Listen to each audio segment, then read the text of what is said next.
Sama dengan dia keluar perjamuan kawin, lalu pintu ditutup. Kemudian datang juga gadis-gadis yang lain itu dan berkata, Tuan, Tuan, bukakanlah kami pintu. Tetapi ia menjawab, Aku berkata kepadamu, sesungguhnya aku tidak mengenal kamu. Karena itu berjaga-jagalah, sebab kamu tidak tahu akan hari maupun saat. Demikianlah sabda Tuhan. Terpujilah Kristus.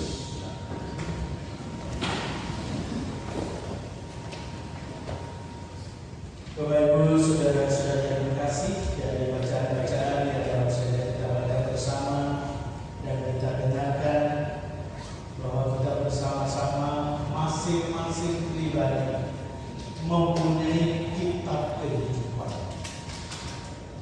Dan kitab kehidupan itu dipercayakan kepada kita masing-masing. Maka kita masing-masing pribadi pula yang harus bertanggung jawab bagaimana kita mengisi kitab kehidupan itu.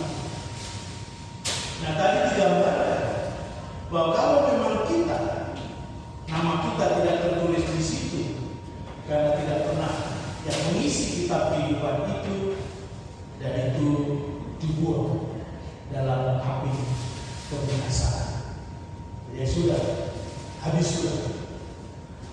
Sementara yang ada, walaupun mungkin dalam perjuangan dan pergulatan, tetapi setia untuk tetap mengisi kitab kehidupan itu, maka namanya tetap ada. Dan dia juga tetap hidup. Maka pertanyaannya adalah, bagaimana cara kita mengisi kitab kehidupan itu?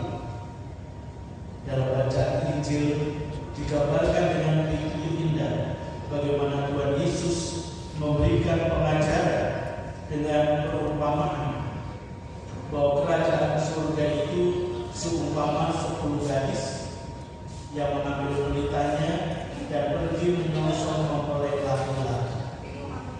Di antara 10 itu ada 5 bodoh dan 5 najasa. 5 yang bodoh ini sebagai gambaran manusia yang memang masa bodoh. Seperti namanya 5 bodoh, tidak masa bodoh. Maka kehidupannya adalah hanya untuk saat ini. Yang penting saat ini aku senang, aku happy. Soal yang lain tidak usah. Maka kehidupannya adalah dirinya sendiri. Nah, itulah gambaran yang 5 bodoh. Mungkin kadang-kadang dia berbuat baik, tapi tidak konsisten. Sementara yang 5 bijaksana digambarkan sebagai seorang yang membangun kehidupannya bukan hanya untuk saat ini saja, tetapi juga untuk masa depan. Bahwa kehidupannya bukan untuk dirinya sendiri, tetapi juga untuk yang lain, untuk keluarga, untuk masyarakat, untuk Tuhan, untuk gereja dan lain sebagainya. Intinya bahwa hidupnya bukan hanya saat ini dan bukan untuk diri sendiri.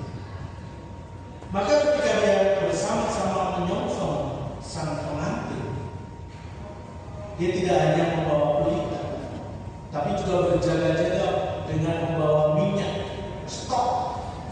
Kalau terjadi apa-apa, zaman dulu tidak ada istilah macet.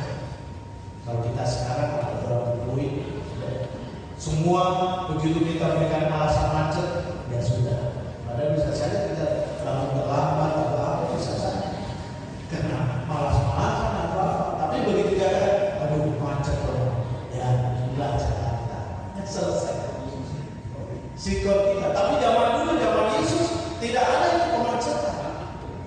Tapi ya bisa saja hal yang tidak diinginkan bisa terjadi. Maka mereka menunggu pengantin tidak datang-datang, akhirnya tertidur.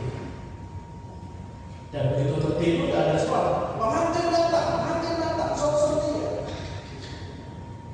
Nah, tadi digambarkan yang 5 gadis yang digambarkan sebagai yang bodoh itu minta minyak kepada yang bijaksana, tidak diberi. Apakah kita kemudian memberikan gambaran bahwa yang bijaksana itu kikir? Bahkan kita juga kikir dirinya sendiri.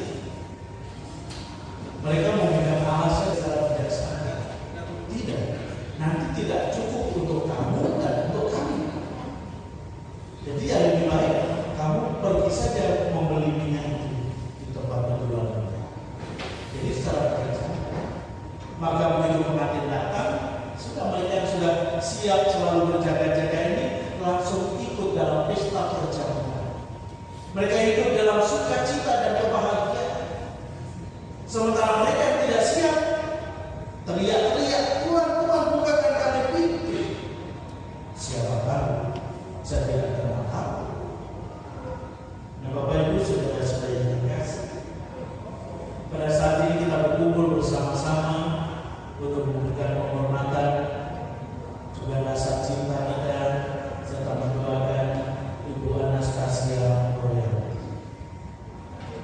Ibu Anastasia Royal ini sudah selama 82 tahun mengisi kitab kehidupan.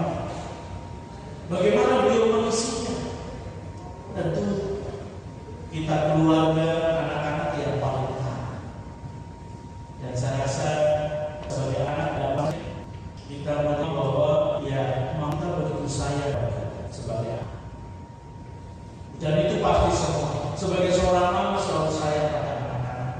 Karena itu setiap anak bertumbuh menjadi dewasa dan berkembang sesuai dengan talenta dan keadaannya masing-masing. Lalu kita mau menyimpulkan bagaimana ini Ibu Anastasia Royal. Beliau ini termasuk yang bijaksana atau bodoh? Bapak Ibu saudara-saudari, jangan coba-coba kita jadi hakim. Hanya Tuhan yang jadi hakim. Seperti dalam bacaan yang pertama, hanya Tuhan. Masing-masing diri mempertanggungjawabkan bagaimana dia mengisi kitab kehidupan ini.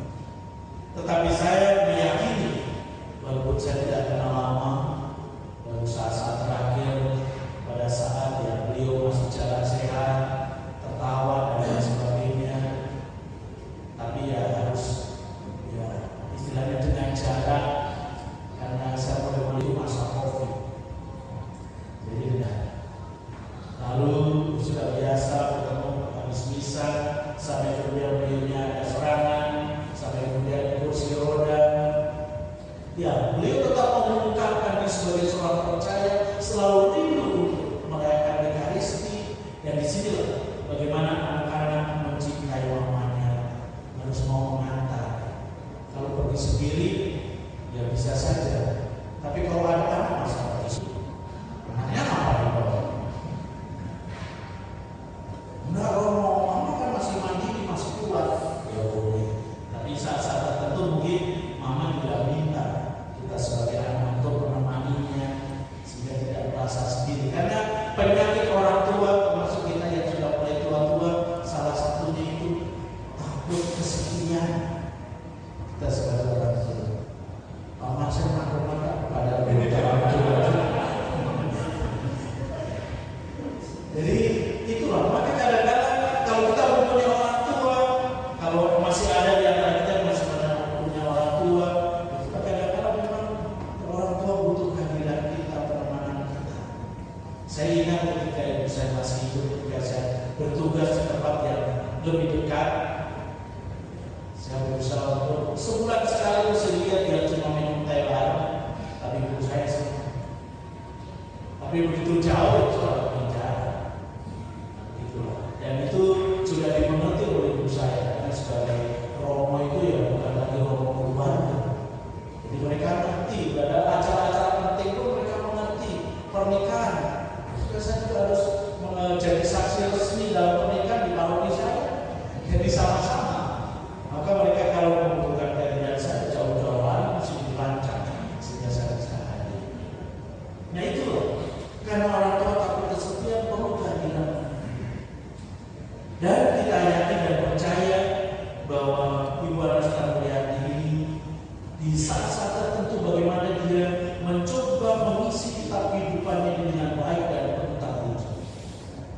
Kehidupannya jelas bukan hanya untuk dirinya sendiri, tapi juga untuk yang lain, terutama untuk anak-anak, untuk keluarga, untuk komunitas, untuk lingkungan, untuk masyarakat.